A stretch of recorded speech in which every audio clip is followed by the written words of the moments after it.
Bob, was I talking you about did how talk about great who you his were sex having was? sex with on Raya, yes. No, I was not. At the bar, you did. Devani, Maeve, you were there, so what is it? Huh? I've just said, I know. Hey, please, I don't want to get involved with this. The downfall of Stephen is shocking, given how he behaved at the honeymoon and how he behaved on his wedding day. To go from that to where he is, oh, the mighty have fallen. And it's only a matter of time for someone else to become the villain if they manage to get Stephen off the show. And then the audacity for Sarah to try and pretend to make amends with her husband. She's not. She knows her edit is going to be terrible, and now she's trying to do a rehab tour so that she can fix that, and it's not working. And then, controversial take, my opinion, I don't think Devon is to blame for, Julia Rose starting that conversation. She started that conversation without speaking with the people that were at the bar. And suddenly now she's aggrieved with her husband. She's looking for a reason to be upset with her husband. That's it. She's looking for a reason because he's not the only one who kept quiet. We all heard Joe tell his wife that keep quiet. I don't want to be involved in this mess. So the audacity to try and pretend like it's her husband's fault. Oh my God. Anyway, I digress. Hey there. Thanks for stopping by to go, Valerie. Welcome to my channel. If you're new here, don't forget to subscribe, click the like button, turn on the notification bell for when I upload new videos, and definitely leave a comment. In this episode, I'll be reviewing Married at First Sight UK, Season 10, Episode 10. The couples are in their apartments. They're getting ready for another dinner party, and it's about to be messy. When I saw the clip with Davide and Key, it sort of made sense because Key was trying to feed him a cookie and Davide wouldn't eat that cookie. And when he did, he took the smallest of bites, which leads me to believe that there might be some sort of eating disorder, body issues there that we are yet to find out. Anyway, so you have Joe arrange a birthday surprise for his wife because, it's her 30th birthday. He made a crepe for the cake and he really had decorations all over the place. She seemed very impressed by it. She seemed happy. She seemed giddy. She said no boy has ever done that for her. And so if she loves it, I love it for her. He really seems to be trying.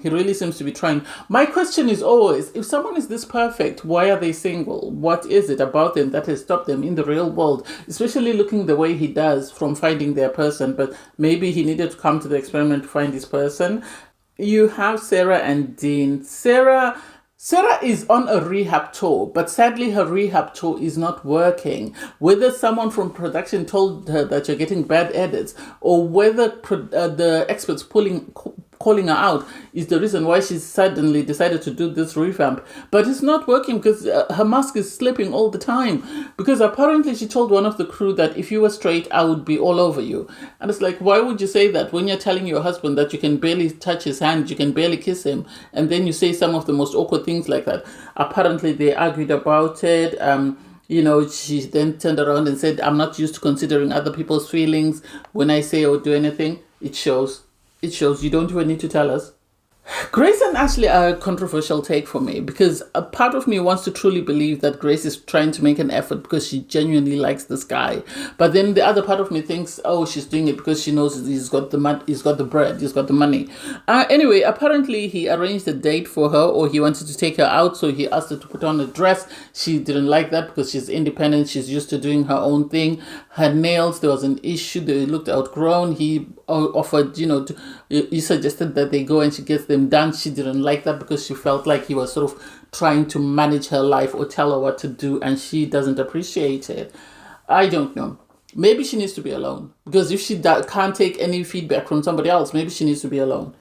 We have Paul walking up to Anita's apartment. Paul is really trying. He really is. I wish they had found him somebody else. So he goes to Anita's apartment to ask her that can we go to the dinner party together. She says she doesn't want to go to the dinner party with him because she doesn't want to give him false hope. So she would rather go. Well, she didn't say so, but she was saying she's questioning whether to go with him because she doesn't want to give him false hope. And so she doesn't want to sort of lead him on and make him think that things are changing when they haven't changed. Their conflict is over time frames. She's wasted 17 years with somebody else. She doesn't want to waste some time with someone else. So now Paul is having to sort of make amends for somebody, which I don't understand. Why is he making amends for someone she spent 17 years with? Leah and Lee. Leah is not happy because apparently it seems they took a lot of things from the workshop and they haven't used any of the things that they took. She feels they haven't progressed and she's putting in a lot of effort, but her partner is not doing the same. And it's like, I get it, because Lee, I think, came to be on TV and to get and become an influencer. It doesn't seem like she came on the show to get married, because at least she would have made an effort to change whatever's going on in her life, but she hasn't. She's just continued to be the person that she is. And so I don't know whether this marriage will work or whether it's time for them to pack it up and go home. You have Nellie and Stephen. Nellie apparently fell in the bathroom. She broke one of her ribs, and then she was in a lot of pain. Stephen went out, and he didn't come home until 11 o'clock. And it's like, it seems as though he waited until the latest when he would find her asleep. That's when he came home. That's the impression that I get, because it doesn't seem like he genuinely cared enough to come and see, are you okay? Do you need anything? Shall I do anything for you? I don't understand why he was that selfish. It was selfish of him. And one would expect him to be empathetic, given that he's got a child with special needs. But hey, it is what it is. Julia Rose and Devon are a bit of a finicky story for me, because it comes across as Julia Rose trying to get as much airtime as she can. I don't get why she involved herself in the Stephen situation, because she brings up the fact that Stephen was bragging about the girls that he slept with before he walked into the experiment 2 weeks before. And it's like, even if he said it, why are you bringing it up? It's not your business. You need to mind your own business and leave other people's business alone. There was no need for her to say anything. She didn't need to give her opinion about that, and she didn't need to summarize that. You could tell from the start that Devon was very uncomfortable. He didn't say anything at the time when she was saying something. He didn't say anything. You have Rebecca and Bailey. They're also talking about the fact that Stephen stayed out even though his wife was injured. He could have been at home with his wife, and it's like, oh, it's about to be messy. Anyway, the couples go to the dinner party. First to walk in is Devon and Julia Rose. They're followed in by Lee and Leah, who are followed in by Rebecca and Bailey, who's then followed in by Merv and Joe. Poor Paul, he walked in on his own. Poor man, he walked in on his own. Anita followed in after him. And then Grace came in. She came in with Ashley. They seemed happy. And then what I found strange is, if Julia Rose really wanted her husband to back her up, she should have spoken with him before they left their apartment to say, when we get to the dinner party, I am going to bring up the situation with Stephen. Will you have my back? We saw this on Married at First Sight Australia, where a wife told her husband before she went into a confrontation that this is what I'm going to do. That way her husband knew exactly what she was going to do, and he could make an opinion of his own of whether he was going to intervene or air out his grievance before they came in. Anyway, she then pulled aside Leah and told Leah about the situation at the night out, that Stephen was busy telling us about the Z-lister that he had SAX with, and I don't know whether to tell Nellie. And it's like, if this is the situation, before you pull Leah, pull your husband and say, I'm going to speak to the girls about this. What do you think, or what is your opinion of it? She didn't do that. Instead, she ran to Leah to tell Leah what happened. They were then followed in by Merv, and Merv was also saying, yes, I heard about it, that apparently he had SAX with a Z-lister 2 weeks before he came into the experiment, but nobody was aware if Nellie knew anything. And people were saying, oh, we're upset because Nellie was at home suffering, she was in pain, and he was busy out here enjoying himself. And it's like, even if he was enjoying himself, it's not your place to speak up. It's not your place to say anything. I don't get why they did that. I really don't. You then had the girls pull Nellie aside to tell her what had happened. And it's like, why? Why are we doing this? You had Sarah and Dean walking in the middle of all this mess. And Sarah was trying to hold Dean's hand. I don't know whether she's trying to create a great impression of the experts and appear as though things are progressing or whatever. As soon as they walked in, the way Dean sort of pulled his hand away, you could tell he didn't want to do it, but he must have just humored her. So Leah pulled Stephen for a chat. She's busy wanting to know exactly what was said, because she's heard what Julia Rose has said, and I think she wanted to hear the other side, that way she could make her own opinion. While they're in the middle of this conversation, Lee walks up and is also putting her 2 pence in, and it's like, ma'am, you're not needed here. If somebody else was handling it, you didn't need to come in. And so this is where Stephen is sort of justified, in the sense that everybody feels the need to chip in when they shouldn't. If one person is talking to me, the rest of you stay back. Let me speak to the person that I'm speaking to. And if we need somebody else to sort of step up, then we'll call you. But if we haven't called for you, don't come up. So they're having this conversation. Sarah and Dean walk in. Dean tells the guys that, they had an argument because she said she would sleep with the production staff if they were straight, or she would jump on them if they were straight. And it's like, that's not it. That's not it. I really don't like it, and I don't understand why she felt the need to do that. You then have Nellie pull her husband for a chat, and she's saying, I've heard from the girls that this is what you were saying, and why did you feel the need to go out and do all that when you knew I was at home in pain? I don't understand. He starts to kick off. He asks, who told you? You then have, Julia Rose sort of saying, yes, I said it. You said it. There were a lot of us when you said it. Devani, Merv, Devani. And it's like, you started this thing, and then you told Merv got involved in it. Devani had nothing to do with it. So the idea, yes, he's your husband. Yes, he should have your back. But the least you could have done is had a conversation with him, told him, Devani, I'm going in. This is what I'm going to do. If I call you, please have my back. That would have been acceptable. You had Joe there when Merv was trying to call out. Tell his wife that I do not want to be involved in this mess, so don't say anything. And his wife immediately stopped. That shows she respects her partner. You didn't respect your partner enough to sort of give him a heads up of what you were doing, and suddenly you're upset that he's not backing you up. I don't get it. And I don't get why the experts are saying, oh, Devani didn't speak up for his wife. Because his wife didn't respect him enough to give him a heads up of what she was doing or what she was about to do. Had she given him a heads up, then he might have told her, yes, go ahead, or no, don't. We also a shining example with Joe and Merv. Joe said, I don't want to be involved in that, and Merv immediately shut it down and kept quiet. So why didn't she have the same respect for her partner? I don't get it. You had Stephen storm out because he was that furious.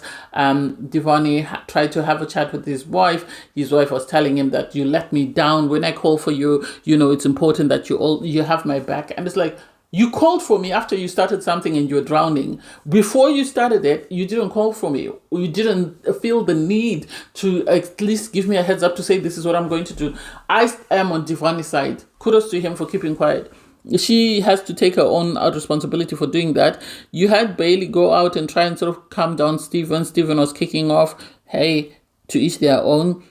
He and Davide were the last couple to walk in, and they were sort of finding out what had happened. And what I love is when they heard that Stephen had slept with the set list, they were like, it's a rite of passage. Everybody's done that, haven't you guys? And then they started laughing. So to them, it was not that deep. And I love that they were able to lighten the mood. Everybody went to the dinner table. They were all sat down. The honesty box came out. And then there were questions going round. First up was Merv and Joe. They were asked, what are you finding the hardest about being in the experiment? I'm happy that Joe spoke up because he said, as a youngster, I struggled with partying and alcohol. And so here, being around people that are constantly partying, constantly drinking, it's a bit of a struggle for me. And I'm happy he said that. And hopefully the rest of the group reflects on that and looks at it and says, how can we change the culture? Shall we go to a bowling arcade? Shall we go to a skating rink? Shall we play darts? Shall we play cards? Hopefully they come up with other things that they can do that doesn't sort of make somebody else uncomfortable. Julia Ruth and Devani, theirs was, do you think we're always on the same team? She complained, no. She said, you should have spoken up for me. Well, you should have told me what you're about to do before we go. You can't just start something and expect me to jump in without knowing what we're jumping into. So just as I'm responsible for not having your back, you should have respected me enough to give me a heads up that this is what I'm doing. So they're both to blame for that. And I'm surprised that the experts only pulled at the bit that Devani was wrong for this, but they didn't pull at the part that she was wrong for starting something without telling her partner. Anita and Paul was, why didn't you come to the dinner party with me? And she said, I'm not sure where your feelings are, whether you see us as a friendship or whether you see us as a romantic connection. And we are on different time frames. Experts were like, they need to communicate more. I think this woman is trying to beat this man up with somebody else's mistake. She wasted 17 good years with somebody, and suddenly now she wants somebody else to jump because she's decided to jump.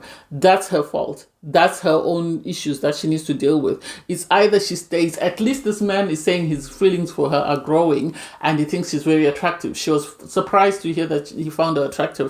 And it's like he said so from day one. Maybe he hasn't said it to your face, but if you ask everybody else around and us, we've heard it. Lee and Leah were, how have your feelings changed for me? Leah said, I was bothered about the whole Rebecca situation that showed me that I have feelings for you, and otherwise I wouldn't have felt anything. I don't know. Ashley and Grace, what is the biggest challenge in our marriage for you?